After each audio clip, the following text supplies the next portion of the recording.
जय श्री राधे फ्रेंड्स। राजेश पल्लवी को देखता है, फिर डॉक्टर को देखता है और झट से डॉक्टर को गले लगाते हुए कहता है, thank you doctor, thank you so much. Doctor Rajesh से अलग होती है और कहती है, अब एक्स्ट्रा थैंक्स आप पल्लवी को कहिएगा और आपको उसको बहुत ज़्यादा केयर करना पड़ेगा। राजेश कहता है, वो सब मैं देख लूँगा, पल्लवी को कब तक होश आएगा डॉक्टर। डॉक्टर ने कहा, बस 2 घंटे में। राजेश वहीं बैठा रहता है और पल्लवी की तरफ देखते हुए अपनी खुशी को छुपाए नहीं रह पाता है। लेकिन फिर एक पल में एहसास हुआ कि अपने आप को 3-3 बच्चों के साथ इमेजिन करने लगता है। एक रो रहा है, एक भूखा है और एक का डायपर बदलना है। और फिर वो अपनी आँखों को गोल-गोल घुमाते हुए कहता है कि भगवान कैसे सँभालेंगे हम ये? मैं तो एक बच्चे को लेकर ये सोच रहा था कि कैसे सँभालेंगे, यहाँ ये 3-3 बच्चे। इसी सोच में करीब 2 घंटे बीत जाते हैं, पता नहीं चलता और पल्लवी को होश आता है। राजेश पल्लवी को बताता है उसे ट्रिपलेट होने वाले हैं। पल्लवी चौंक कर राजेश की तरफ देखती है, फिर अपने पेट को छूती है और कहती है, नहीं, यह नहीं हो सकता राजेश। हाँ, मैं अपना सर हिलाते हुए कहता, डॉक्टर ने अभी-अभी तुम्हारे सारे रिपोर्ट्स चेक किए हैं और डॉक्टर ने कंफर्मेशन दिया है। पल्लवी को जब होश आता है तो राजेश उसे बताता है कि डॉक्टर ने कहा उन्हें ट्रिपलेट होने वाला है। पल्लवी अपनी गर्दन ना में हिलाते हुए जोर से कहती है, नहीं, नहीं ये नहीं हो सकता भगवान, हम कैसे सँभालेंगे 3-3 बच्चों को। पल्लवी अपने आप को 3-3 बच्चों के साथ इमेजिन करने लगती है। एक बच्चा उसकी गोद में रो रहा है, दूसरा उसकी गोद में आने के लिए रो रहा है और तीसरा उसकी पीठ पर मारते हुए उसकी गोद में लेने के लिए कह रहा है। पल्लवी के बाल बिखरे हुए, उसके कपड़े अस्त-व्यस्त हो चुके हैं, उसकी आँखों के आगे डार्क सर्कल और वो बेड पे बैठकर गुस्से में राजेश की तरफ घूरकर देख रही है।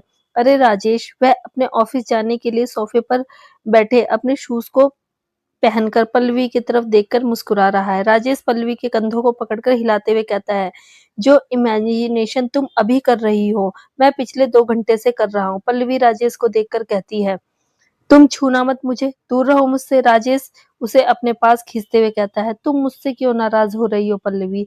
पल्लवी उसे अपने पास से दूर धकेलते हुए कहती है, सब तुम्हारी वजह से हुआ है। मैंने कहा ना तुम मेरे पास मत आओ। राजेश उसे खींचकर अपने सीने से लगाते हुए कहता है, डोंट वरी, मैं सब संभाल लूंगा। मैं घर में 2 केयरटेकर के लिए कह देता हूँ। तुम्हारी माँ और दादी को भी सब बता दूंगा और उनसे बात कर लूंगा। उन दोनों को मैं बुला लूंगा। अगर वो दोनों यहाँ रहेंगी तो मुझे भी टेंशन नहीं होगी। हम लोग उनके ऊपर आंख बंद करके भरोसा कर सकते हैं। तुम यह मत सोचो कि तुम्हें सब कुछ अकेले सँभालना है, ये बच्चा हमारा है, हम दोनों मिलकर उसे सँभालेंगे, समझ गई ना? पल्लवी हाँ में अपनी गर्दन हिलाते हुए कहती है, मुझे बहुत घबराहट हो रही है राजेश। राजेश हँसते हुए कहता है, तुम्हें तो खुश होना चाहिए, अब तुम्हें दोबारा प्रेग्नेंट होने की ज़रूरत नहीं होगी। एक बार में ही तुमने 3 बार का काम कर दिया। पल्लवी एक मुक्का मारती है राजेश के पेट पर और कहती है, मेरी डर के यहाँ हालत खराब हो चुकी है और तुम्हें मजाक सूझ रही है। राजेश अपने पेट को सहलाते हुए बोलता है, यार मेरे पेट में बच्चा नहीं है लेकिन ऑर्गन्स तो है, क्या तुम उन्हें डैमेज कर रही हो? बच्चे तो मेरे पास 3 हो जाएँगे, पति तो एक ही है ना। पल्लवी राजेश के शर्ट को पकड़कर अपनी तरफ खींचते हुए कहती है और उसे अपने गले से लगा लेती है, सॉरी, पर कुछ समझ में नहीं आ रहा। राजेश उसके बालों को सहलाते हुए कहता है, बिल्कुल, तुम्हें समझने की ज़रूरत नहीं है, बस इतना याद रखो, हमारे बच्चे हैं, हम दोनों मिलकर सँभालेंगे। अगली सुबह प्रियंका का ऑफिस हर रोज़ लंच टाइम में प्रियंका विशाल से मिलने के लिए चली जाया करती थी। आज काम कुछ ज़्यादा होने के कारण नहीं जा पाई और उसे इस बात की हैरानी हुई कि आज विशाल आया था लंच टाइम पर उसके लिए लंच लेकर। बड़ी-बड़ी आंखें करके विशाल को देखते हुए कहती है, तुम कैसे आ गए विशाल? विशाल ने कहा, हमेशा तुम आती थी तो मैंने देखा टाइम निकल गया है तो तुम नहीं आई, तो इसका मतलब बहुत ज्यादा बिजी होगी, तो क्यों आज मैं तुम्हें लंच करवा दूं, क्यों ना? प्रियंका खुश होकर लंच टेबल पर बैठते हुए कहती है, चलो साथ में बैठते हैं। दोनों बैठकर टिफिन को खोलकर खाना खाने निकाल ही रहे थे कि प्रियंका का फ़ोन बजता है। प्रियंका यूँ ही हाथ से फ़ोन स्पीकर पर करते हुए बोली, हेलो भाई, कैसे हैं आप? कैसे हैं आप? मैं ठीक हूँ बच्चा, तू बता तू कैसी है और विशाल कैसा है? यहाँ सब ठीक है भैया, वह खाना प्लेट में सर्व कर रही थी। अच्छा सुन, एक खुशखबरी देने के लिए तुझे फ़ोन किया था। यह कहने के लिए फ़ोन किया है कि जब भी हेल्प के लिए कहूँ तो थोड़ा आ जाया करना। प्रियंका विशाल की तरफ देखती है और फ़ोन की तरफ देखकर कहती है, हाँ कहिए, खुद पहले तो खुशखबरी कहिए, फिर क्या हेल्प है फिर बता दीजिएगा। राजेश कहता है, सुन, कल मैं डॉक्टर के पास गया था, पल्लवी को वहां पर हमने कुछ रिपोर्ट्स निकलवाए और तुझे पता है डॉक्टर ने क्या कहा? भैया सब ठीक तो है ना? मेरी हेल्प चाहिए थी आपको, मतलब डॉक्टर ने पल्लवी भाभी को रेस्ट करने के लिए कहा है क्या? अब बिल्कुल भी फिक्र मत करना, मैं आ जाऊंगी। अरे मेरा बच्चा, अपना दिमाग इतना मत चला, खुशखबरी तो सुन पहले। विशाल बीच में बोलता है, तुम्हारी बहन वैसे ही घोड़े पर सवार रहती है, बस उसे मौका मिले घोड़ा चलाना शुरू कर देती है। विशाल तुम भी वहीं पर हो क्या? विशाल तुम भी वहीं पर हो क्या? क्या बात है? आज मेरी बहन के ऑफिस में नहीं अपनी बीवी के ऑफिस में आए थे। अब जल्दी से गुड न्यूज सुना। मेरा भी मन तब से इसी बात पर अटका हुआ है। राजेश खुश होते हुए कहता है, ठीक है तो तुम दोनों सुनो, हमें ट्रिपलेट होने वाले हैं, यानी कि एक साथ घर में तीन तीन बच्चे आने वाले हैं। प्रियंका के हाथ में सर्विंग स्पून था जो कट से उसके हाथ से गिरता है और दाल में जाकर गिरता है और दाल थोड़ा सा उछलकर वापस उस बॉल में गिर जाती है। विशाल भी हैरानी से फोन को देखता है तो कभी दाल को प्रियंका को देख रहा था और प्रियंका उसका मुंह हैरानी से खुला हुआ था और खुला का खुला ही रह गया। फोन पर राजेश कहता है, हेलो हेलो, तुम लोग सुन तो रहे हो ना मेरी बात? प्रियंका कहती है, हाँ भाई सुन रहे हैं।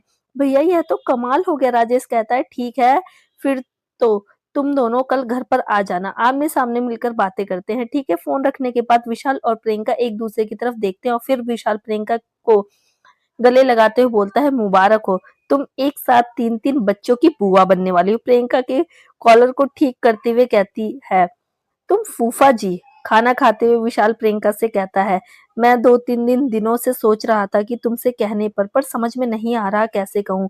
तुम तुमको किस तरह क्या लगेगा? प्रियंका विशाल से कहती है, हाँ तुम कहो, तुम्हें कब से मुझसे बात करने के लिए इतना सोचने की जरूरत पड़ गई? विशाल, हम दोनों कम से कम एक दूसरे के साथ इतने कंफर्टेबल तो हैं कि एक दूसरे को अपने मन की बात बेधड़क कह सके। प्रियंका और विशाल का खाना हो चुका था, इसलिए विशाल अपनी जगह से उठकर प्रियंका के बगल में बैठकर उसके हाथ को अपने हाथ में लेकर कहता है, लाइफ बहुत आगे निकल रही है। आई मीन शादी को हमारे 4 साल 7 महीने हो गए, बराबर? प्रियंका हाँ में अपनी गर्दन हिलाते हुए कहती है, हाँ बराबर। विशाल कहता है, आज भी वही हैं जहाँ थे। इस रिश्ते को थोड़ा सा आगे लेकर जाना चाहता हूँ। प्रियंका विशाल की आंखों में झांकते हुए कहती है, कहो, मैं समझने की कोशिश कर रही हूँ। प्रियंका विशाल की आंखों में झांकते हुए कहती है, कहो, मैं पूरी तरीके से समझ रही हूँ। विशाल प्रियंका को देखते हुए कहता है, प्रियंका यूं ही बहुत टाइम चला जाएगा एक दूसरे को समझने में। तुम्हारा ऑफिस, मेरा काम, घर पर लोग, हमें बस वही रात के कुछ घंटे मिलते हैं साथ में, जहाँ पे तुम भी थकी हुई होती हो, मैं भी थका हुआ हूँ। मैं क्या सोच रहा था, मैं और तुम दोनों कहीं बाहर चले, ज्यादा दूर नहीं, जब जरूरत होगी तब हम अपने घर वालों के पास आ जाएंगे, लेकिन कुछ दिनों के लिए। No work, no family, only you and me. चलोगी मेरे साथ? प्रियंका को तो जैसे मन में गिटार बज रहा हो, उसे उसका विशाल अपने साथ कहीं लेकर जाना चाहता है अकेले। वह खुश होकर विशाल को अपने गले लगाते हुए कहती है, मैं बहुत खुश हूँ, कहो कहाँ चलना है? तुम जहाँ लेकर चलोगे मैं वहां चलने के लिए तैयार हूँ। कहते हुए वो पूरी तरह से उसके ऊपर लिख कर चुकी थी। विशाल अपने दोनों हाथों को उसकी पीठ और कमर पर डालकर उसे अपनी तरफ खींचता है और कहता है, मुझे पता होता कि इतनी टाइट वाली जादू की झप्पी मिलने वाली है तो मैं तुम्हें पहले बता देता। प्रियंका को एहसास होता है उसने खुश होकर कुछ ज्यादा ही कर दिया। वह उसे अलग होने की कोशिश करती है। विशाल कहता है, बस थोड़ी देर रुक जाओ फिर हट जाना। प्रियंका अपने आप को विशाल से थोड़ा अलग करती है और कहती है, कहाँ जाने का सोचा है? विशाल कहता है, यही महाराष्ट्र में ही, इगतपुरी। इगतपुरी में हमारा फार्म हाउस है, तो सोच रहा था कि मुंबई के आसपास भी रहेंगे, कभी अगर फैमिली और बिजनेस की जरूरत पड़ी तो आ भी सकते हैं, और नहीं तो फिर वहां पर हमें कोई डिस्टर्ब करने वाला भी नहीं होगा। प्रियंका कहती है, कब चलना है? विशाल कहता है, आज रात को ही निकल जाए। प्रियंका खुश होते हुए हाँ कह देती है, आज रात डिनर के बाद हम लोग इगतपुरी के लिए निकल जाएंगे, यह प्लान फिक्स कर लेते हैं। घर पहुंचने के बाद विशाल और प्रियंका घर वालों को अपने इस प्लान के बारे में बताते हैं। इगतपुरी के फार्म हाउस जा रहे हैं 15 दिनों के लिए, 15 दिन बाद वापस आ जाएंगे। घर वाले खुश थे कि दोनों एक दूसरे को समय दे रहे, क्योंकि उनकी जिंदगी में इतना ज्यादा उलटफेर हो चुका था कि सभी को लगता था कि उन्हें थोड़ा सा रिलैक्स होने की जरूरत है। डिनर के बाद प्रियंका और विशाल दोनों निकल पड़ते हैं इगतपुरी के लिए, अपने फार्म हाउस की ओर। दोनों खुश थे। विशाल ने अपनी गाड़ी ली और प्रियंका उसके साथ वाली सीट पर आकर बैठ गई। विशाल खुद ड्राइव कर रहा था। विशाल ने प्रियंका से कहा, मुझसे ज्यादा तो तुम एक्साइटेड दिख रही हो। प्रियंका कहती, तुम्हारे एक्सीडेंट से पहले तुमने मुझसे पूछा था कि कहीं बाहर चलते हैं, और हम वहां से यही प्लान करके आए थे कि कुछ दिनों के लिए बाहर चले जाएंगे, और तुम्हारा एक्सीडेंट हो गया। विशाल कहता है, तुम्हें पता है फिल्मों में दिखाते हैं अगर किसी को चोट लगती है और उसकी मेमोरी लॉस हो जाती है तो फिर से उसे उसी जगह अगर चोट लगे तो फिर से मेमोरी आ जाती है, देखा है मैंने भी। क्या करूँ, मारूँ? फिर से उसी जगह पर जहाँ पर चोट लगी थी, क्या पता सच में तुम्हारी याददाश्त वापस आ जाए और फिर हमें ट्रिप पर एक-दूसरे को समझने की ज़रूरत ही ना पड़े, क्योंकि ऑलरेडी मेरा पुराना वाला विशाल मुझे बहुत प्यार करता था। विशाल प्रियंका की तरफ देखकर मुस्कुराते हुए कहता है, तुम मिस करती हो उन दिनों को जब मैं तुम्हारे आगे-पीछे घूमा करता था। प्रियंका मुस्कुराते हुए कहती है, किसे अच्छा नहीं लगता? जिसे आप चाहते हो वह आपके आगे-पीछे दीवाना हो। जिसके जिसके आगे-पीछे आप दौड़ रहे थे, वह आपके आगे-पीछे चक्कर काटने लगे। जिसको आप दीवानों की तरह चाहते हो, वह भी आपको दीवानों की तरह चाहने लगे। अच्छा क्यों नहीं लगेगा? उनकी बातों का सफ़र पूरे रास्ते से चलता रहा और प्रियंका को नींद आई, ना ही विशाल को नींद आई। दोनों अपने फार्म हाउस तक पहुँच चुके थे। उन्होंने उन्होंने थोड़ी देर आराम कर घरवालों ने उनके लिए जो खाना पैक करके दिया था, वही खाना प्रियंका गरम करके लेके आए। तुम्हारे फार्म हाउस पर कोई सर्वेंट नहीं रहता क्या? 24 घंटे नहीं रहता। माली है जो बाहर की देखभाल करता है, और क्लीनर जो घर की साफ सफाई करता है। वह लोग आते हैं, अपना काम करते हैं और चले जाते हैं। तुम चाहो तो कुक रख सकती हो। अगर कोई नौकर की जरूरत है तो रख सकती हो, नहीं तो वो दोनों और अपना काम कर दिया करेंगे। रहने दो, माली बाहर का काम कर दिया करेगा, क्लीनर घर की सफाई कर देगा। फिर काम ही क्या बचेगा? हम 2 हैं, वैसे भी हम दिन भर बाहर ही रहेंगे तो नौकर की ज़रूरत नहीं पड़ेगी। तो चलो 2 घंटे की नींद ले लेते हैं और फिर घूमने के लिए निकल जाएँगे। कहते हुए विशाल प्रियंका को पकड़ते हुए बेडरूम तक ले जाता है। उसे बेडरूम दिखाता है। प्रियंका को सब बहुत अच्छा लगता है। विशाल ने कहा, अभी तुम्हें एक जादू दिखाता हूँ, तुम्हें बहुत पसंद आएगा। कहते हुए बेडरूम की खिड़की खोल देता है और प्रियंका को अपने आगे खड़ा कर देता है। प्रियंका बेडरूम से खिड़की की तरफ बाहर देखती है। बाहर का वातावरण सच में बहुत खूबसूरत था। पहाड़, पेड़, पौधे, तितलियां सब नजर आ रहे थे। प्रियंका कहती है, कितना खूबसूरत है इगतपुरी, इतना खूबसूरत होगा मुझे पता नहीं था। ये कहते हुए वह पलटती है, लेकिन विशाल उसके एकदम से पीछे खड़ा था, जिस कारण वह विशाल के एकदम से नजदीक आ चुकी थी। विशाल उसे देखते हुए कहता है, बहुत खूबसूरत है, पर उससे भी खूबसूरत कुछ है जो इस वक्त मेरे सामने है। प्रियंका अपनी आंखों को झुका लेती है और फिर कहती है, सो जाए थोड़ी देर के लिए। विशाल कहता है, तुम सच में बहुत खूबसूरत हो। विशाल के कॉम्प्लीमेंट पर प्रियंका के गाल लाल हो जाते हैं। विशाल को उस पर हंसी आ जाती है। वह उसे प्रिंसेस स्टाइल में अपनी गोद में उठाते हुए कहता है, तुम सच में मुझसे इतना पहले से ही शर्माती हो कि मेरी आजाद जाने के कारण ऐसा हुआ है? प्रियंका अभी कुछ भी कह नहीं पा रही थी, क्योंकि सच में विशाल की इतनी करीबी प्रियंका को पिघला रही थी। उसके हाथ पैर सुन्न हो गए थे। विशाल प्रियंका को बेड से उठाता है और जो सूटकेस लेकर आए थे वह लाने के लिए बाहर चला जाता है। प्रियंका की नींद खुली, उसने अपनी आंखें खोली तो अपने एकदम पास विशाल को महसूस किया। उसने अपने सर को थोड़ा-सा ऊपर उठाकर देखा। वह अब तक विशाल के कंधे पर सर रख कर सो रही थी। विशाल को देखकर उसने धीरे से गुड मॉर्निंग कहा और उसके थोड़ा-सा करीब होकर उसके माथे को किस करते हुए उठने लगी। तभी उसे विशाल, जिसका एक हाथ प्रियंका की कमर पे था, अपनी तरफ खींचते हुए कहता है, मुझे तो गुड मॉर्निंग किस दे दी, अपना भी लेकर जाओ। प्रियंका उसे देखते हुए कहती है, तुम जाग रहे हो? विशाल कहता है, 20 मिनट से तुम्हारे ही उठने का इंतजार कर रहा हूँ। आखिर कोई मुझे अपना तकिया समझकर सो गई थी। प्रियंका शर्मा जाती है और उठने को जैसे ही करती है, विशाल उसके सर पर हाथ रख के उसे अपनी तरफ खींचता है। उसके माथे पर किस करते हुए बोला, गुड मॉर्निंग। प्रियंका उठकर बाथरूम की तरफ चली जाती है। विशाल उठता है, अपने फोन की नोटिफिकेशन चेक करता है, उसके बाद अपना फोन रख देता है और बाथरूम की तरफ देखने लगता है। लगभग आधा घंटा होने को आया था, प्रियंका अब तक बाहर नहीं आई थी। विशाल बेड से उठा और बेडरूम के डोर को नॉक करते हुए कहा, प्रियंका तुम ठीक हो? प्रियंका का कोई जवाब नहीं आ रहा था। विशाल ने फिर से पूछा, प्रियंका मुझे घबराहट हो रही है, तुम ठीक हो ना? प्रियंका दरवाजा खोलती है और अपने चेहरे को बाहर निकालते हुए कहती है, हमारे यहाँ पर कोई फीमेल स्टाफ है क्या? विशाल सवाली नजरों से उसको देखते हुए आंखों ही आंखों में क्या हुआ पूछता है। प्रियंका कहती है, मुझे काम था उनसे। विशाल कहता है, यहाँ पर कोई भी फीमेल स्टाफ नहीं है। प्रियंका, मैंने बताया था ना, एक क्लीनर है और एक माली है और कोई नहीं। विशाल ने कहा, तुमने नहाया? प्रियंका नाम में अपनी गर्दन हिलाते हुए कहती है, ठीक है, डोर ओपन करो। प्रियंका दरवाजा नहीं खोल रही थी। विशाल ने कहा, जब तुमने नहीं नहाया तो तुमने अपने कपड़े भी पहने ही होंगे, तो मेरे सामने दरवाजा खोलने से क्या होगा? तुम्हें। प्रियंका धीरे से दरवाजा खोलती है और उसके सामने उन्हीं कपड़ों में थी। प्रियंका को देखकर विशाल कहता है, क्या हुआ? प्रियंका कुछ नहीं कह रही थी। विशाल को लगता है कि शायद प्रियंका को कुछ तकलीफ है। वह उसके चेहरे को हाथों में लेते हुए कहता है, क्या हुआ प्रियंका, मुझे बताओ। प्रियंका उसकी आंखों में देखती है और फिर अपनी पलके को झुकाते हुए कहती है, वह मुझे तुम नहीं समझोगे। विशाल ने गौर किया, प्रियंका की आंखें आंसू से भरने लगी थी। विशाल ने उसे अपने सीने से लगाते हुए कहता है, क्या हुआ? अगर मैं नहीं समझा तो तुम मुझे समझाओ, क्या हुआ तुम्हें? प्रियंका रोने लगती है और रोते रोते कहती है, मेरे पीरियड्स। और आगे के वर्ड्स ना बोल कर रोने लगती है।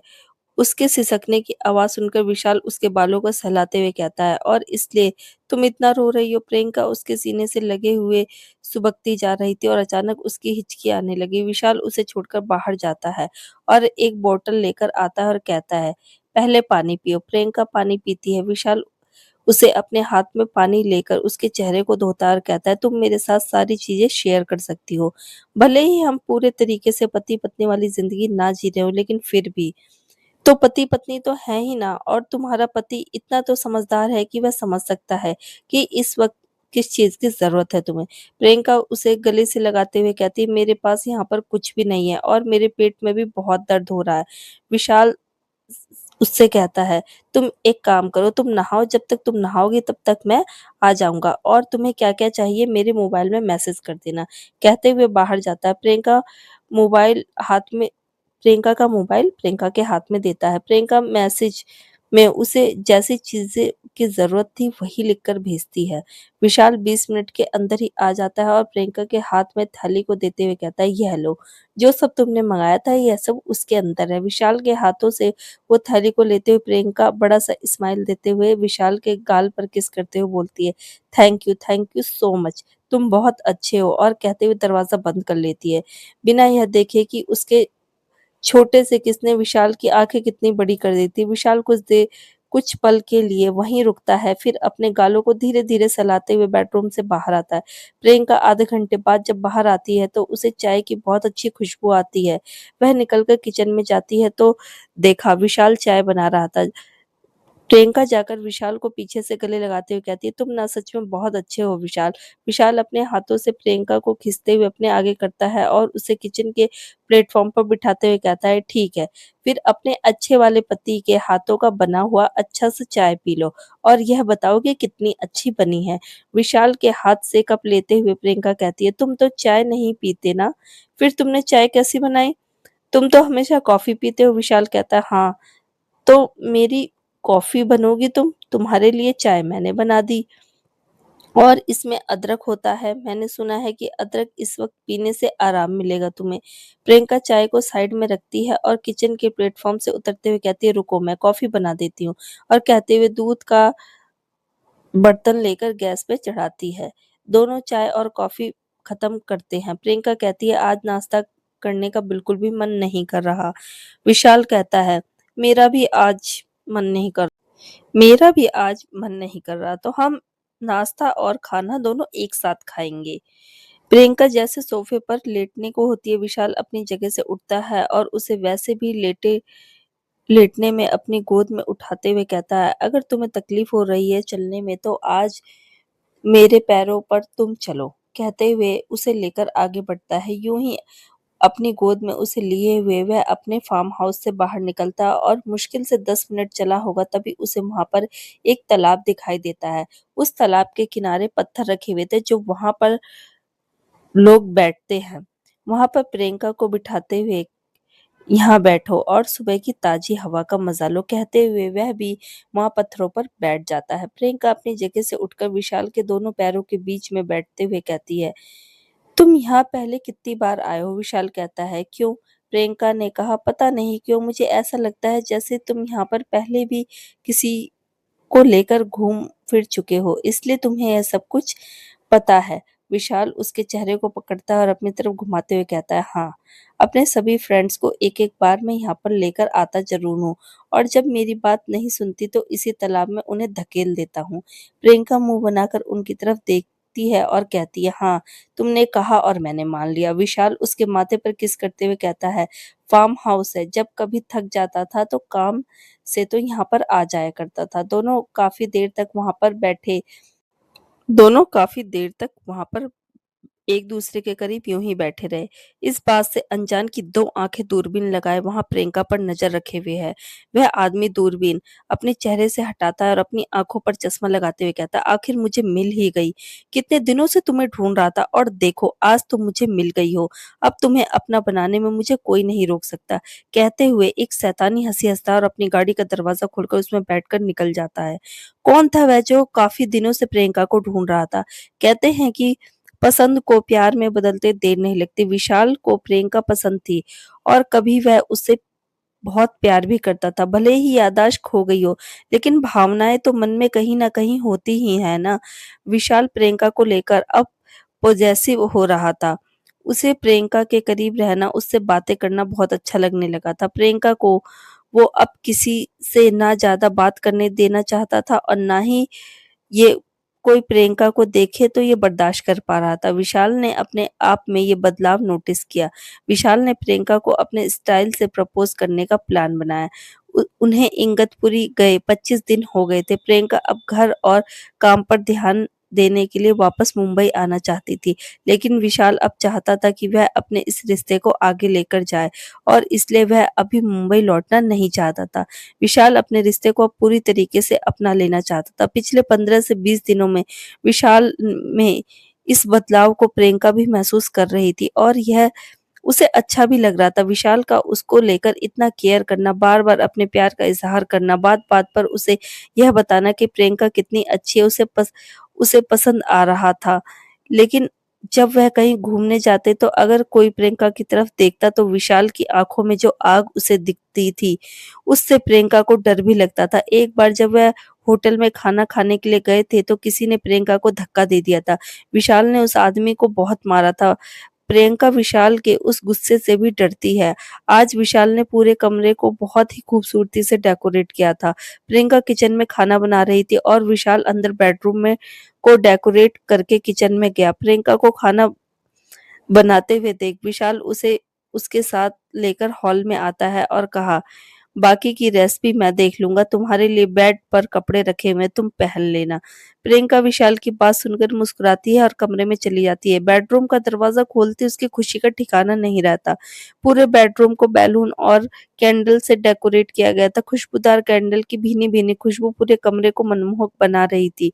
प्रियंका ने बेड पर देखा जहां पर एक येलो कलर की साड़ी और कुछ चीजें रखी हुई थी। प्रियंका बेडरूम का दरवाजा बंद करती है और साड़ी को लेकर पहनने लगती है। 20 मिनट बाद विशाल खाने को ट्रे में डालकर बेडरूम में आता है। प्रियंका उस वक्त अपने बालों में विशाल का लाया हुआ फूल लगा रही थी। ट्रे को टेबल पर रखकर विशाल प्रियंका के हाथों से फूल लेते हुए कहता है, यह मुझे लगाना था। विशाल को आईने में देखते हुए प्रियंका मुस्कुराते हुए कहती है, तो मैंने लगाया नहीं है, लगा दो। विशाल उसके बालों में फूलों को लगाते हुए उसे अपनी तरफ घुमाता है, उसके माथे को चूमकर कहता है, ब्यूटीफुल। प्रियंका शर्मा कर नीचे की तरफ देखने लगती है। विशाल उसके चिन्ह को पकड़कर उसके चेहरे को ऊपर करते हुए कहता है, मैं जानता हूँ इतने दिनों की मेमोरी से तुम्हें पता चल चुका है, लेकिन मैं अपने मुंह से इस बात को एक्सेप्ट करना चाहता हूँ कि मैं तुम्हें पसंद करता हूँ। यह मैं कहता आ रहा हूँ, लेकिन यह नहीं जानता था कि ये पसंद नहीं था, ये मेरा प्यार था, जिसे मैं पसंद का नाम दे रहा था। यहाँ आकर एहसास हुआ कि तुम पर किसी और की नज़र बर्दाश्त नहीं कर पाता। तुम किसी से बात करो तो दिल चलता है। मेरा सिर्फ 15 दिनों के लिए यहाँ पर आने का प्लान बनाया था, यह सोचकर कि थोड़ा टाइम तुम्हारे साथ स्पेंड करूंगा, लेकिन आज 25 दिन हो गए हैं, लेकिन अभी जाने का मन नहीं कर रहा। मैं यूं ही पूरी जिंदगी तुम्हारे साथ जीना चाहता हूँ। Priyanka, I love you. पता नहीं कब से अब इतना जानता हूँ कि तुम सिर्फ मेरी हो, सिर्फ मेरी। प्रियंका विशाल के सीने पर हाथ लगाते हुए कहती है, लव यू टू। विशाल प्रियंका को बेड पर बिठाता है और खुद नीचे घुटने के बल बैठकर उसके हाथ को अपने हाथ में लेकर कहता है, मैं हर मोमेंट को तुम्हारे साथ जीना चाहता हूँ। जैसे दूसरे पति पत्नी रहते हैं वैसे रहना चाहता हूँ। तुमसे खो जाना चाहता हूँ। तुम्हें मैं अपने प्यार का एहसास कराना चाहता हूँ। विशाल की बात सुनकर प्रियंका के उसके हाथ को अपने हाथों में लेकर कहते हैं, क्या तुम्हें मेरे जवाब को मुँह से कहने की ज़रूरत है। विशाल मुस्कुराकर प्रियंका को देखता है, उसे अपनी बाहों में समेट लेता है। जब दो दिल प्यार में हों तो उन्हें अपने आसपास क्या हो रहा है इस बात से कोई खबर नहीं थी। प्रियंका और विशाल को इस बात की खबर नहीं थी कि उनके प्यार को पहले किसी की नज़र लग चुकी है। कोई है जिसकी नज़र प्रियंका पर पड़ चुकी है और शायद या अतीत का कोई साया है जो आज लौटकर अतीत का कोई साया है जो आज लौटकर आया है। सुबह-सुबह प्रियंका की आँखें खुलती है तो उसने देखा विशाल उसे पूरी तरीके से अपने साथ जकड़कर सोया है। प्रियंका खुद को छुड़ाने की कोशिश करती है। विशाल उसके हाथ को पकड़कर अपने बालों पर रखते हुए कहता है, "थोड़ी देर के लिए और सो जाओ, फिर उठेंगे।" प्रियंका कहती है, "मैं साँस भी नहीं ले पा रही हूँ। तुम उठो मेरे ऊपर से।" विशाल कहता है, "तो मैं तुम्हें अपनी सांसें दे दूँगा।" कहते हुए प्रियंका की तरफ बढ़ने लगता है। विशाल, "एक रात में तुम कितने बेशर्म हो गए हो।" विशाल उसे खींचकर कहता है, "बस आधा घंटा, उसके बाद बिल्कुल भी नहीं रोकूँगा, चली जाना।" प्रियंका अपना मोबाइल हाथ में लेकर विशाल के सीने से ना लगते हुए अपने ऑफिस से आए हुए ईमेल चेक करने लगती है। आधे घंटे बाद जब प्रियंका को अपने ऊपर विशाल की पकड़ कमज़ोर होते दिखती है तो थोड़ा धीरे से निकलकर बाथरूम में चली जाती है। बाहर निकलकर तैयार होने के बाद किचन में जाती है और ब्रेकफ़ास्ट बनाने के लिए गैस चालू करती है। विशाल जो सोया हुआ था अचानक उसकी नाक में तेज़ जलने की स्मेल आती है। वह अपनी आँखें खोलता है तो प्रियंका कमरे में नहीं थी। वह समझ गया था कि प्रियंका किचन में शायद कुछ बना रही है जो जल गया होगा। यह सोचकर वह बाहर आता है। "प्रियंका यार तुमने क्या जला दी? तुम्हें किसने कहा था बनाने के लिए? हम बाहर से कुछ ऑर्डर कर लेते ना।" लेकिन उसे पूरे कमरे में धुआँ-धुआँ नज़र आता है। विशाल जल्दी से जल्दी किचन की ओर दौड़ता है, किचन की खिड़कियों को खोलता है और बाकी दरवाज़े खोलता है और प्रियंका को साथ में आवाज़ दिए जा रहा था, पर प्रियंका की आवाज़ कहीं न कहीं नहीं आ रही थी। उसने गैस बंद किया और गैस के ऊपर जो बर्तन रखा हुआ था, उसका खाना बिल्कुल कोयले की तरह जल चुका था और उसी का धुआँ पूरे कमरे में फैल रहा था। विशाल ने अपने घर में प्रियंका को आवाज़ लगाई, "प्रियंका, प्रियंका, प्रियंका" कहीं भी नहीं थी। विशाल जब उठता है तो उसे पूरे घर में धुआँ नज़र आता है। यह धुआँ किचन की तरफ से पूरे घर में फैल रहा था। वह किचन में जाता है और किचन में बर्तन पड़ा हुआ था।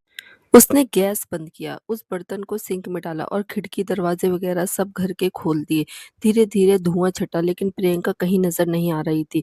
उसने पूरे घर में प्रियंका को ढूँढ लिया, प्रियंका कहीं नहीं थी इसलिए वह सोचकर परेशान हो रहा था कि इस तरह गैस चालू करके गैस पर नाश्ता चढ़ाकर प्रियंका कहाँ जा सकती है। प्रियंका यहाँ तो अकेली कहीं पर भी नज़र नहीं आ रही थी।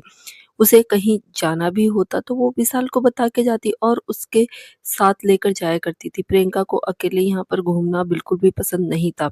विशाल बाहर जाता है, अब तक माली नहीं आया था। विशाल फार्म हाउस के बाहर निकलकर रोड की तरफ देखता है तो उसे कुछ नज़र नहीं आता।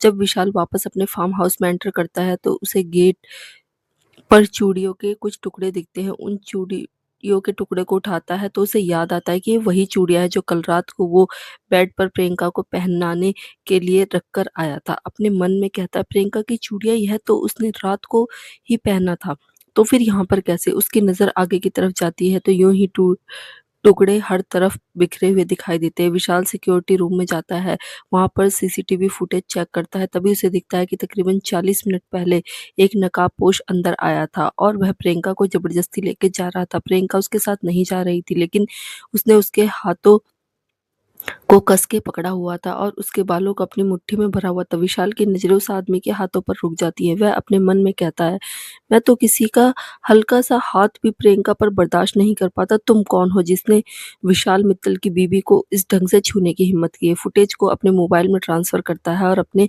आदमियों को कॉल लगाना शुरू कर देता है। कुछ घंटे बाद उसकी पूरी सिक्योरिटी टीम उसके साथ वहाँ पर मौजूद थी। वह फुटेज दिखाता है और रॉकी से कहता है, "रॉकी तुम्हें पता करना है कि यह गाड़ी कहाँ पर गई है। इस कार की रिकॉर्डिंग सब कुछ पता करो।" कई घंटे निकल गए। विशाल ने यह बात अब तक किसी को नहीं बताया। 5 घंटे बाद उन्हें पता चला कि यह गाड़ी किसी सूरज रायज़ादा के नाम पर रजिस्टर्ड है। जब सूरज के नाम को पता किया जाता है तो उनका लिंक मुंबई से जुड़ता हुआ नज़र आता है।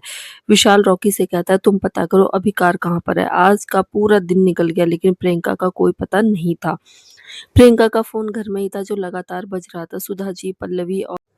सुधाजी, पल्लवी और राजेश सभी के कॉल को विशाल अब तक इग्नोर कर रहा था, पर वह भी जानता था कि वह जितना कॉल इग्नोर करेगा, लोग उतने ज़्यादा टेंशन लेंगे।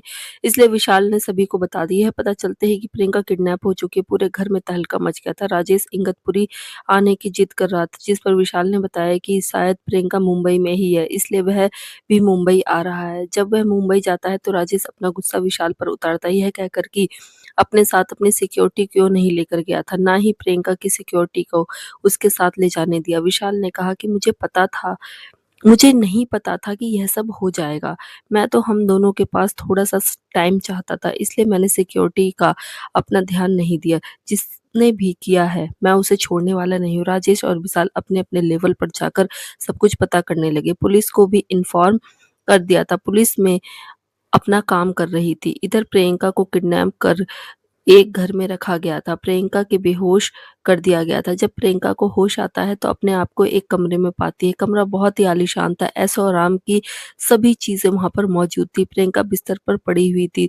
वह अचानक एक झटके से उठी और चारों तरफ देखा। वह दरवाजे के तरफ गई और दरवाजे को खोलने की कोशिश करने लगी, पर दरवाज़ा नहीं खुला। उसने खिड़की को खोलने की कोशिश की, पर कोशिश करने के बाद भी जब वह नहीं खुला तो ज़ोर-ज़ोर से दरवाजे को ठोकने लगी। फिरौती के लिए कॉल नहीं आया तो पुलिस वालों ने बताया कि हो सकता है ये केस कोई आपसी दुश्मनी का हो, क्योंकि अगर कोई पैसे के लिए किडनैप करता तो अब तक आप लोगों को कॉल आ जाती। विशाल अपने आदमियों को चारों तरफ लगा चुका था। सूरज के बारे में भी पता लगाया जा चुका था। रॉकी ने विशाल को कॉल करके आने के लिए कहा। विशाल ब्लैक हाउस पहुंचा, जहां पर उसे सूरज के बारे में पता चला। रॉकी ने बताया कि सूरज न्यूजीलैंड में प्रियंका का पड़ोसी था।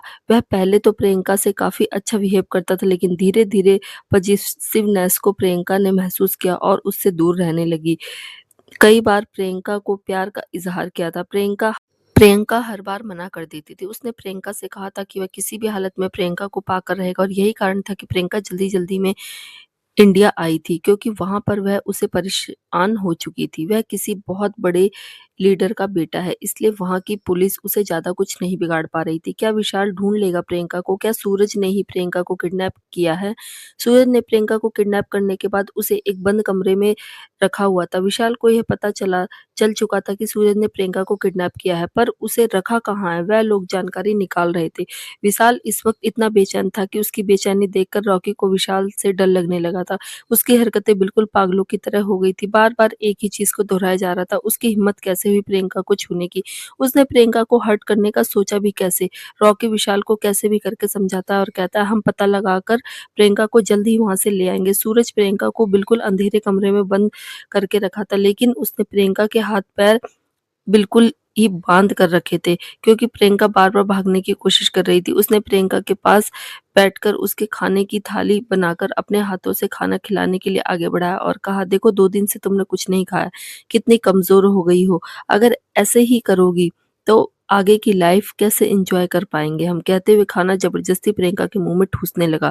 प्रियंका बार-बार सूरज से यही कह रही थी, ये सब कुछ करके तुम्हें क्या मिलेगा? विशाल को अगर पता चल गया तो तुम्हें छोड़ेगा नहीं। मेरे भैया भी तुम्हें ढूँढ रहे होंगे। बस सूरज के ऊपर तो जैसे प्रियंका का भूत सवार था। वह अपने हाथों से खाने का निवाला बिना उससे मर्ज़ी के ज़बरदस्ती उसके मुँह में ठूँस रहा था। अब एक दिन और हम दोनों कल शादी कर लेंगे, उसके बाद फिर हम यहाँ से वापस न्यूज़ीलैंड चले जाएँगे, और न्यूज़ीलैंड में मेरा कोई कुछ नहीं बिगाड़ सकता, यह तो तुम भी जानती हो। प्रियंका मन ही मन विशाल से जल्दी आ जाने के लिए भगवान से प्रार्थना करती है।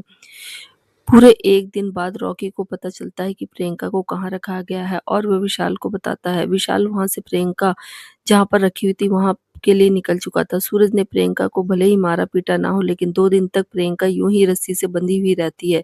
उसे सिर्फ़ बाथरूम जाने के लिए छोड़ा जाता है। प्रियंका ने 2 दिन से ना ढंग से खाया था और ना ही उससे सूरज की रोशनी देखना नसीब हुआ था। उसका चेहरा 2 दिन से ही सूख कर काला हो चुका था। सूरज का हेलीकॉप्टर तैयार था। सूरज प्रियंका से कहता है, अब हम यहाँ से आधे घंटे में निकल जाएँगे।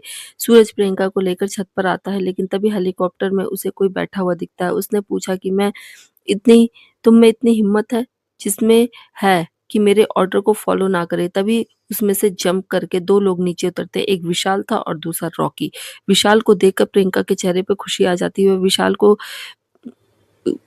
हग करके ज़ोर से चिल्लाती है, विशाल, विशाल! प्रियंका ने 2 दिन बाद इस हालत में देखा था तो उसे जैसे गुस्से में पागल हो गया था। वह दौड़ते हुए सूरज की तरफ भागता है। उसकी सिक्योरिटी गार्ड्स भी उसे बचाने के लिए आते हैं, लेकिन रॉकी ने अपनी बंदूक से सभी को वहीं पर ढेर कर दिया था। विशाल सूरज को प्रियंका से अलग करते हुए कहता है, सूरज की ऐसी दशा देखकर प्रियंका को भी सूरज के लिए दया आने लगती है। उसने सूरज को पकड़ते हुए कहा, विशाल छोड़ दो, मत मारो, बस मर जाएगा। विशाल प्रियंका को देखते हुए कहता है, कैसे छुआ इसने तुम्हें, इसकी हिम्मत कैसे हुई तुम्हें हर्ट करने की। कहते हुए अपने हाथों से प्रियंका को पकड़े हुए था और पैर से सूरज को मारे जा रहा था। प्रियंका बार बार उसे रोक रही थी, लेकिन विशाल को तो जैसे पागल हो गया था। विशाल का ऐसा रूप देख के प्रियंका खुद डर चुकी थी। विशाल को छोड़कर साइड में खड़ी हो जाती है। अब हैरानी नज़र से विशाल को देखती है। विशाल ज़मीन पर लेटे हुए सूरज पर पैरों से हमला करते हुए कहता है, तेरी हिम्मत कैसी हुई प्रियंका को हाथ लगाने की? तू जानता है ना वह विशाल की जान है, और विशाल की जान को जो हाथ से छूने की कोशिश करेगा, आज पूरी दुनिया उसका अंजाम देखेगी। कहते हुए लगातार उसे मारे जा रहा था। अंत में रॉकी विशाल के दोनों हाथों को खींचते हुए सूरज से दूर करता है, क्योंकि सूरज अब कुछ रिएक्ट नहीं कर रहा था। वह बस बेहोश हो गया था या मर गया था, वह अब यूं ही पड़ा हुआ था। विशाल बार बार उसकी तरफ बढ़ रहा था। रॉकी ने कसकर विशाल को पकड़ते हुए कहा, सर सर बस आप मैडम को संभालिए, हम यहाँ पर देख लेंगे। विशाल प्रियंका की तरफ देखता है, जो कि डरी हुई कोने में खड़ी थी, विशाल को देख रही थी। विशाल जैसे उसके पास आता है, प्रियंका डर से 2 कदम पीछे हो जाती है। विशाल प्रियंका की तरफ अपना हाथ बढ़ाता है तो प्रियंका उसके हाथ को झटक कर बोलती है, ना, नहीं, आप विशाल नहीं हो। आप इतने क्रूएल कैसे हो सकते हो? विशाल प्रियंका को खींचकर अपने सीने से लगाते हुए कहता है, उसने तुम्हें हर्ट किया और अभी भी तुम मुझे क्रूएल कह रही हो? प्रियंका रोते हुए कहती है, आपने उसे मार दिया, वह मर गया ना। विशाल उसको अपने सीने से लगाते हुए शांत करते हुए कहता है, कुछ नहीं हुआ, तुम जान हो मेरी, जो भी तुम्हें छुएगा, यह जो भी तुम्हारे करीब आएगा, उसकी यही हाल करूंगा। वह धीरे धीरे प्रियंका को सहलाते हुए शांत करता है और फिर से अपनी गोद में उठाकर लिफ्ट की तरफ बढ़ता है। लिफ्ट आती है। विशाल प्रियंका को अपनी गोद में लिए हुए कार में बैठ जाता है। ड्राइवर गाड़ी अपने रास्ते लेकर चला जाता है। अभी प्रियंका को विशाल की वजह से थोड़ा-सा डर लग रहा था। उसे बार-बार विशाल का पागलों की तरह सूरज को पीटना और बड़बड़ाना याद आ रहा था। विशाल ने प्रियंका को कसकर अपनी बाहों में भर कर रखा हुआ था। अभी उनकी गाड़ी के सामने एक बड़ा-सा ट्रक रुकता है, जिसमें से एक साथ 10-12 लोग बाइक लेकर बाहर निकलते हैं। विशाल ड्राइवर से कहता है कि गाड़ी को लेकर आगे बढ़ते रहे। वह लोग गाड़ी को रोकने के लिए बाइक से उनका पीछा करने लगते हैं। ड्राइवर अपनी पूरी कोशिश कर रहा था, लेकिन उन बाइकर्स के सामने वह कार को बैलेंस नहीं कर पाता और उनके सामने फ्लाईओवर के नीचे की तरफ गिरने लगती है। विशाल प्रियंका को लेकर दरवाज़ा खोलता है और उसमें से बाहर की तरफ जंप करता है। जंप करते वक़्त विशाल तो वहीं गिर जाता है, लेकिन प्रियंका उसके हाथ से छूटकर सामने फ्लाईओवर के साइड में रखे हुए लोहे के सरिये पर गिर जाती है और उसके पेट के आर-पार हो जाता है। विशाल बेहोश हो चुका था। ड्राइवर कार से के साथ नीचे गिर चुका था। आस-पास में एक्सीडेंट को देखने वालों ने जल्दी-जल्दी पुलिस एम्बुलेंस को कॉल किया और उन दोनों को लेकर अस्पताल की तरफ गए। विशाल को 4-5 घंटे बाद होश आया था। उसने प्रियंका के बारे में पूछा तो कोई उसे कुछ बताने को तैयार नहीं था। उसने अपने आप को हॉस्पिटल अपने कमरे से बाहर निकलकर खुद जाने का फैसला किया। तभी राजेश ने आकर उसे रोकते हुए कहा, प्रियंका अभी भी ऑपरेशन थिएटर में है विशाल, डॉक्टर उसका ऑपरेशन कर रहे हैं, क्रिटिकल है, इसलिए तुझे नहीं बता रहे थे। तू अभी आराम कर, प्रियंका को होश आ जाएगा तो उसके सामने ऐसे ही थोड़ी ना जाएगा। विशाल ये सुनकर के प्रियंका क्रिटिकल है पागलों की तरह बिहेव करने लगा। वह कमरे की चीजों पर लात मारकर अपना गुस्सा उतार रहा था। राजेश और रॉकी दोनों ने कसकर विशाल को पकड़ा और बेड पर लिटा दिया। डॉक्टर ने आकर एक इंजेक्शन दिया। इस इंजेक्शन के असर से विशाल नींद के आगोश में चला गया। क्या प्रियंका होश में आएगी? अगर होश में नहीं आई तो विशाल क्या करेगा?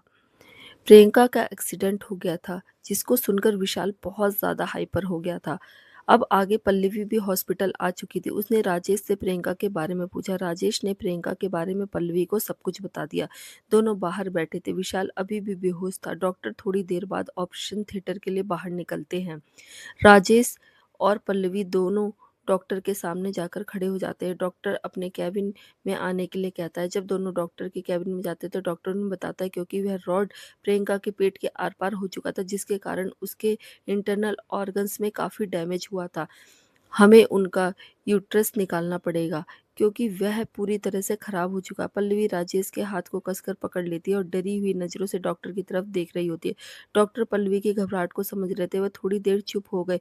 पल्लवी कहती है, डॉक्टर, इसका मतलब अब कोई बच्चे नहीं? डॉक्टर अफ़सोस में गर्दन ना में हिलाते हुए कहते हैं, लेकिन हम यूट्रस को निकालने के अलावा और कुछ नहीं कर सकते, और इसी कारण फ्यूचर में वह कभी माँ नहीं बन सकती। पल्लवी राजेश को गले लगाकर रोने लगती है। डॉक्टर कहता है, आप लोगों को खुद को भी सँभालना पड़ेगा और प्रियंका को भी सँभालना होगा। मैं समझता हूँ, उम्र कम है और किसी भी औरत के लिए ये बहुत बड़ा सदमा है। अगर कोई एक बच्चा भी पहले होता तो एक औरत यह सोचकर भरोसा करती है कि उसे कम से कम एक बच्चा तो है, पर प्रियंका के साथ ऐसा नहीं था। राजेश डॉक्टर से मिलकर पल्लवी को समझाते हुए उनके केबिन से बाहर आता है। पल्लवी राजेश से कहती है, कैसे प्रियंका अपने आप को सँभालेगी, और अगर हम नहीं बताएँगे तो गलत होगा। जिस दिन उसे पता चलेगा वह हम सबसे नाराज़ होगी। राजेश कहता है, अभी उसे पहले ठीक होने देते हैं, उसके बाद ये सारी चीज़ें बताएँगे। वह सब आपस में बात करते हैं, तभी पल्लवी अपने मुंह पर हाथ रख के पीछे की तरफ देखती है। पीछे विशाल खड़ा था, जिसने उन दोनों की सारी बातें सुन ली थी। विशाल राजेश के करीब आते हुए कहता है, ऐसा क्या है जो तुम लोग प्रियंका को नहीं बता सकते? क्या हुआ है प्रियंका को? राजेश विशाल का हाथ पकड़ता है और उसे अपने साथ लेकर विशाल के कमरे में आता है। विशाल को वहां पर बेड पर बिठाते हुए राजेश कहता है, जो रॉड प्रियंका के पेट में घुसा था उसके यूट्रस को बहुत ज़्यादा डैमेज कर दिया है और डॉक्टर को यूट्रस निकालना पड़ेगा। विशाल राजेश की तरफ देखता है और फिर पल्लवी की तरफ देखता है। पल्लवी आँखों से हाँ करते हुए कहती है, विशाल, प्रियंका को सँभालना होगा। तुम्हें हम सब तो समझा सकते हैं, लेकिन सबसे बड़ा सहारा उसका तुम ही हो। विशाल उठता है और जाकर पल्लवी को गले लगाता है। पल्लवी उसके कंधे को सहलाते हुए कहती है, तुम्हारा प्यार उसे इन सब से निकलने में मदद करेगा और मैं जानता हूँ कि तुम उसे संभाल लोगे। विशाल भरे हुए गले से कहता है, कैसे? पल्लवी, कैसे संभाल लूँगा? एक बच्चा एक औरत के लिए कितना ज़रूरी होता है, ये तुम जानती हो ना? तुम भी तो एक औरत हो, समझती हो ना? पल्लवी विशाल को अपने से दूर खड़ा करके सोफे पर बैठकर उसके बगल में बैठी हुई कहती है, अभी उसे कुछ मत बताना। उसे बाद में जब पता चलेगा तो हम उसे संभाल लेंगे, और तुम इस बात को और सोचकर परेशान मत हो कि तुम अकेले ही हो। पल्लवी राजेश की तरफ अपना हाथ बढ़ाती है। राजेश उसके हाथ में अपना हाथ देता है और उसके बगल में बैठ जाता है। पल्लवी कहती है, हम भी तुम्हारे साथ हैं। हम दोनों जब तुम कहोगे तब तुम्हारे साथ खड़े रहेंगे। विशाल हाँ में कहता है। तब तक एक नर्स आकर कहती है, पेशेंट को होश आ गया है, आप उनसे मिल सकते हैं। तीनों खड़े होते हैं और प्रियंका के वार्ड की तरफ चल देते। प्रियंका बिस्तर पर लेटी हुई थी, उसके माथे पर थोड़ी सी चोट आई थी जहां पर एक बैंडेज लगा हुआ था। प्रियंका विशाल की तरफ देखते हुए कहती है, विशाल, तुम ठीक तो हो ना? विशाल हाँ में अपनी गर्दन हिलाते हुए उसके करीब आता है।